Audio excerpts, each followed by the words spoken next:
Ini saya melihat ada mubalik, ada guru, ada kiai yang sekiranya benar menurut saya syariat Islam dan saya cari itu benar, insya Allah saya ikuti, gitu. Insya Allah saya ikuti. Yang kedua, pastikan si guru itu cerdas, ya kan gitu. Ya betul. Nah kalau gurunya goblok, ya nggak bro?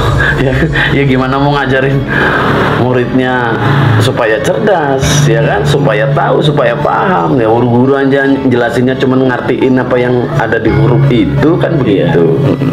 Nah berarti si guru itu, kalau kita berguru, cari guru yang cerdas dalam menelaah satu disiplin ilmu, gitu, dalam menjabarkan, dalam memberi hikmah, dalam memberikan pengertian satu disiplin ilmu, itu. Jadi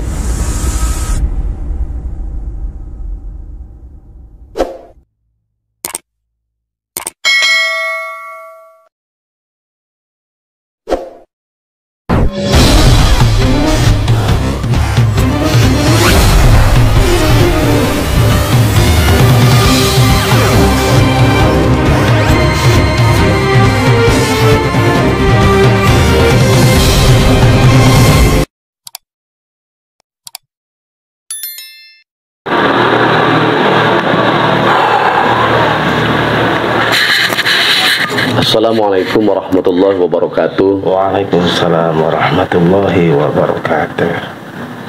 Para sahabat-sahabat sang mubalik yang dirahmati Allah, alhamdulillah kita berjumpa lagi. Kita bertatap muka kembali. Mudah-mudahan semua yang menyaksikan tayangan ini diberkahi oleh Allah Subhanahu wa taala, diluaskan rezekinya dan selalu diberi pemahaman keilmuan kita untuk mendekatkan diri kepada Allah Subhanahu wa taala. Ingat, kunci maju cuma satu. Jangan mundur. Gitu dong. Siap. Nah, sama-sama. Ingat, kunci maju cuma satu. Jangan mundur.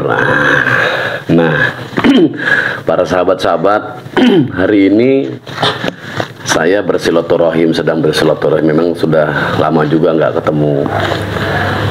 Kangen sudah berapa tahun tidak bertemu. Ini jamaah kita juga, ya, Mas Sugeng. Sugeng Rahyono, sampai lupa nama keduanya.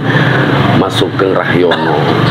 Mas Sugeng Rahyono ini, iya, sabar. Nah ini mau dikasih tahu. Mas Sugeng Rahyono ini bertempat tinggal di Kampung Pesawaran. Kampung Pesawaran atau Desa Pesawaran, Kecamatan Kedondong. Siap. Kecamatan Kedondong, Kabupaten Pesawaran. Nah, gitu. Lampung. Iya, Lampung. Nah, para sahabat, tentunya kenapa pertemuan begini harus dimasukkan konten sih? Ada apa kan gitu? Tentunya pasti karena ini channel kita adalah channel Sang Mubalik, yang hakikat Sang Mubalik itu kan secara harfiahnya itu menyampaikan apa yang perlu disampaikan, tentunya dengan harapan ada pesan moral, ada hikmah di balik apa yang kami sampaikan. Nah, bersama kita Mas Sugeng Rahyono. Mas Sugeng Rahyono tentunya kan pasti punya dong pengalaman hidup, pasti punya dong pengalaman spiritual, mungkin pasti punya juga mungkin pengalaman menuntut ilmu, pengalaman berkeluarga. Tapi tentunya kita tanya dulu nanti tujuan atau maksud dan tujuan beliau di dunia ini apa, dan pengen apa, ya kan, mau bagaimana, apa begitu. Nah, oleh karena itu saudara-saudara, ada baiknya kita perkenalan dulu biar beliau mengenal para saudara-saudara dulu. Sang Mubalik sa Indonesia, sa dunia, sedunia. Monggo perkenalan diri Mas Sugeng Rahyono. Oke. Assalamualaikum warahmatullahi wabarakatuh. Waalaikumsalam. Alhamdulillahirrabbilalamin. Salatu wassalamu ala asrafil anbiya mursalin wa ala alihi washabihi ajma'in. Rabbi shrahli sadri wa yassirli amri wa hlul 'uqdatam min lisani yafqahu qawli. Yang terhormat guru kita sang mubalik yang semoga dimuliakan oleh Allah Subhanahu wa taala, dan sahabat-sahabat pemirsa, para penonton sang mubalik di channel ini dimanapun berada. Mudah-mudahan Allah selalu merahmati kita semuanya. Amin. Oke, saya berdoa dulu, mudah-mudahan yang menonton YouTube ini dimudahkan segala urusannya. Bagi yang jomblo, mudah-mudahan segera mendapatkan jodohnya. Bisa aja ini. Gitu. Bagi yang rezekinya lagi sempit, bisa dilapangkan. Bagi yang punya utang, segera lunas. Gitu. Jadi itu saja. Dan perkenalkan, nama saya Sugeng Rahyono. Jadi di sini saya bertempat tinggal di Desa Pesawaran, Kecamatan Kedondong, Kabupaten Pesawaran. Dan kali ini saya didatangi oleh sang mubalik. Itu aja perkenalan dari saya. Wassalamualaikum warahmatullahi wabarakatuh. Waalaikumsalam warahmatullahi wabarakatuh.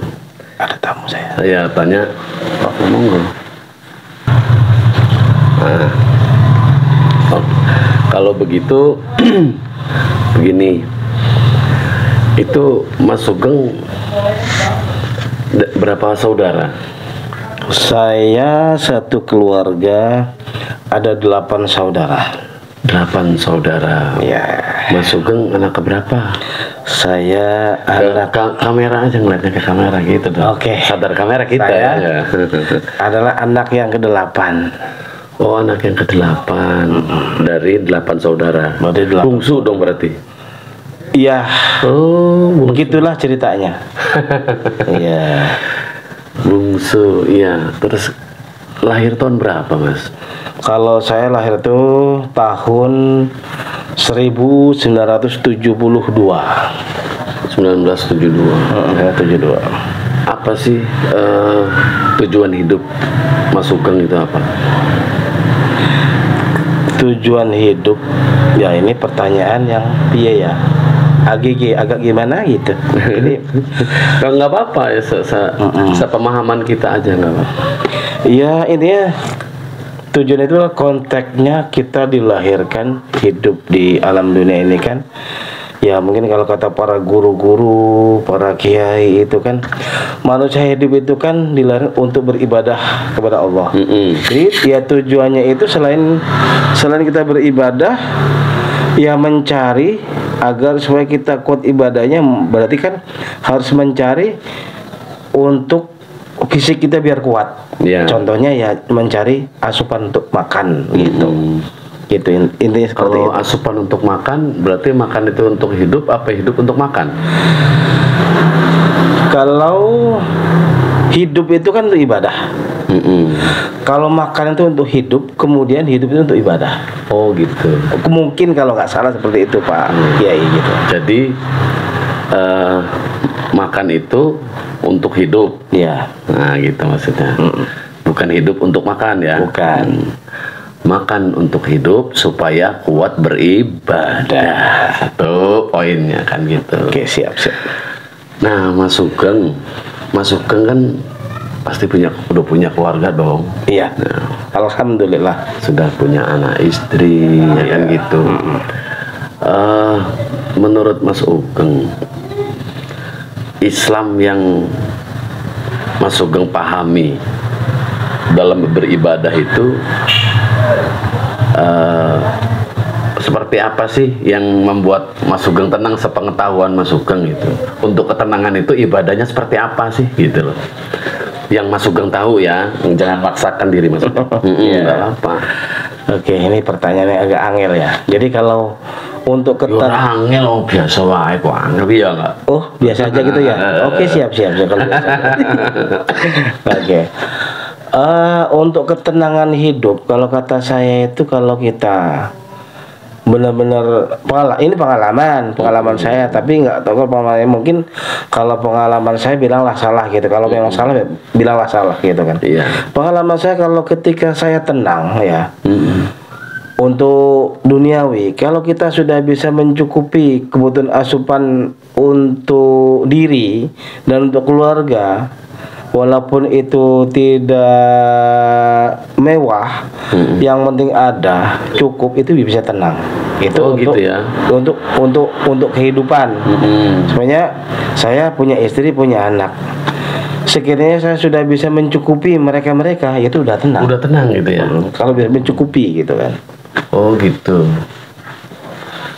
Mas Sugeng tahu nggak, tenang menurut Mas Sugeng itu kira-kira Allah ridho apa enggak, tapi belum tahu ya artinya gitu ya. Ya. Yang penting tenang aja ya. Yang penting tenang dulu gitu kan. Yang penting iya. Secara syariatnya anak dan istri tercukupi. Iya. Baik pangan, sandang, papan. Oh, oke. Terus masalah ibadah nih Mas Sugeng. Iya. Pengalaman Mas Sugeng itu selama menjalankan syariat Islam itu apa yang sudah ditempuh dalam menuntut ilmu? Apa pernah belajar fikih kah? Apa pernah belajar ilmu tajwid kah? Apa pernah belajar ilmu hikmah kah? Apa pernah belajar ilmu tauhid kah? Atau dan ilmu-ilmu disiplin ilmu-ilmu lainnya, muamalah, munakahat, jinayat dan sebagainya lah yang Mas ketahui. Apa yang sedang di dalam agama Islam ini yang Mas Sugeng perdalam, atau mungkin yang sedang perdalam, atau mungkin yang sedang dituntut apa? Jadi nggak terlalu neko-neko sih kalau pengalaman masalah ibadah. Bagi saya intinya ketika untuk saat ini saya melihat ada mubalek, ada guru, ada kiai yang sekiranya benar menurut saya syariat Islam dan saya cari itu benar, insya Allah saya ikuti gitu. Insya Allah saya ikuti. Sekiranya benar, sekiranya kurang benar ya saya pilih-pilih dulu dan saya pertanyakan dulu dan saya kaji dulu. Ini kira-kira sudah bagus, bisa untuk panutan apa belum? Gitu maksudnya. Benar. Ya. Oh berarti iya. Jadi menurut konsep untuk menuntut ilmu itu, ketika kita ingin berguru kepada seseorang itu maksudnya kan ada syarat-syarat tertentu, ada cirinya. Yang pertama, pastikan si guru itu mempunyai ilmu atau sanad keilmuannya yang jelas. Betul. Itu dulu. Berarti yang pertama. Betul. Sanad keilmuannya yang jelas. Supaya apa? Supaya kita itu terarah sesuai dengan Al-Quran dan hadis, sesuai dengan apa kata Rasulullah, dua pusaka tadi itu, gitu loh. Nah ini perlulah sanad. Sanad dari mana? Dari seorang ulama, pembimbing atau guru. Satu ya. Yang kedua, berarti ya kan gitu ya. Yang dimaksud tadi Mas Sugeng tadi itu. Yang kedua, pastikan si guru itu cerdas. Ya kan gitu. Iya betul. Nah kalau gurunya goblok, ya nggak bro? ya gimana mau ngajarin muridnya supaya cerdas, ya kan? Supaya tahu, supaya paham. Ya guru aja jelasinnya cuman ngertiin apa yang ada di huruf itu kan begitu. Nah berarti si guru itu kalau kita berguru, cari guru yang cerdas dalam menelaah satu disiplin ilmu. Gitu, dalam menjabarkan, dalam memberi hikmah, dalam memberikan pengertian satu disiplin ilmu. Itu. Jadi itu syarat yang kedua. Ya, sanad ilmu, ya satu sanad ilmu jelas, kedua gurunya cerdas. Nah, yang ketiga, lihat dari ibadahnya. Nah, kata konon ibadahnya, konsistensi ibadahnya kepada Allah. Karena mau nggak mau yang harus dijaga dalam menuntut ilmu, apalagi ini ilmu agama, yang harus dijaga kan vertikal dan horizontal. Hablum minallah wa hablum minan nas, itu loh. Nah, ibadah dia ini konsepnya hanya spiritual sajakah gitu loh, atau horizontal kah, atau horizontal sajakah, atau hanya hablumillah saja kah, kan begitu. Nah itu harus jelas ibadahnya. Lihat ke ibadah ke sunnah, dia menghidupkan sunnah atau tidak. Lihat dia seorang orang yang ahlullah mengqara Al-Quran tidak, ahlinya orang-orang selalu orang baca Al-Quran, ya kan gitu. Lihat apakah dia itu suka sholat malam atau tidak. Lihat ataukah dia bagaimana mengapresiasikan ilmu Al-Quran dan hadisnya ke dunia, mempraktekannya, actionnya seperti apa. Nah, terus kemudian yang keempat adalah akhlaknya, adabnya. Kalau tadi ibadahnya, ibadah rububiyah rasa ketuhanannya, ya kan gitu.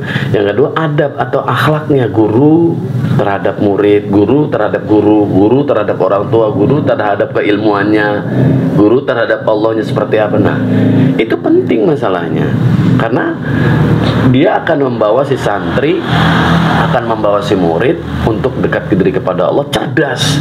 Selain dia cerdas, selain dia punya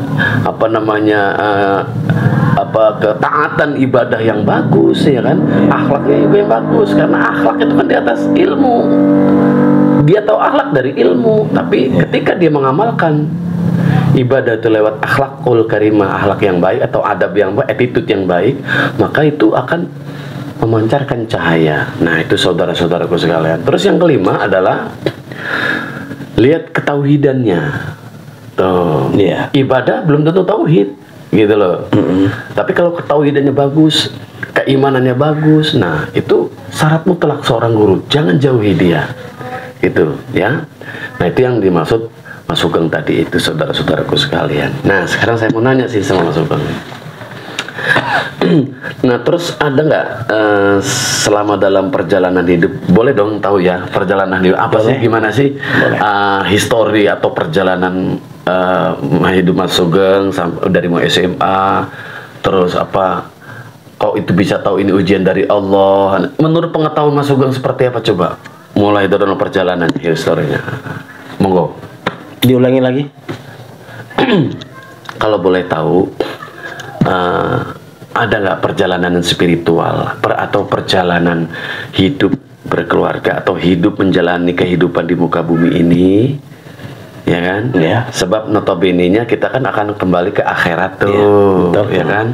Aslinya kan kita ini kan hakikatnya bener-bener kan nantinya itu kita ini penduduk akhirat di kampung akhirat yang kekal abadi, bener nggak pemirsa? Kan begitu.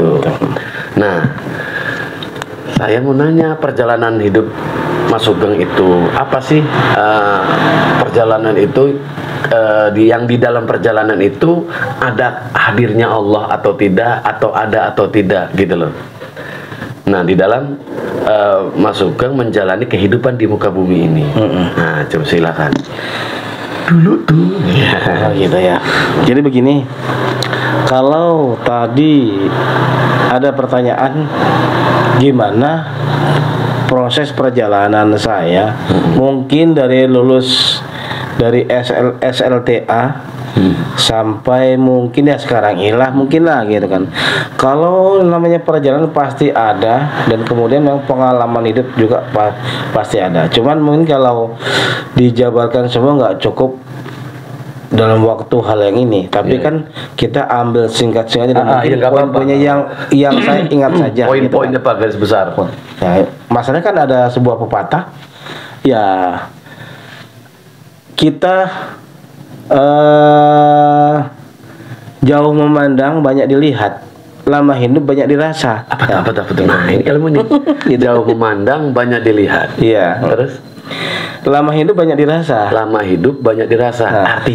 Artinya begini, kita melihat banyak, mata kita melihat ke sana.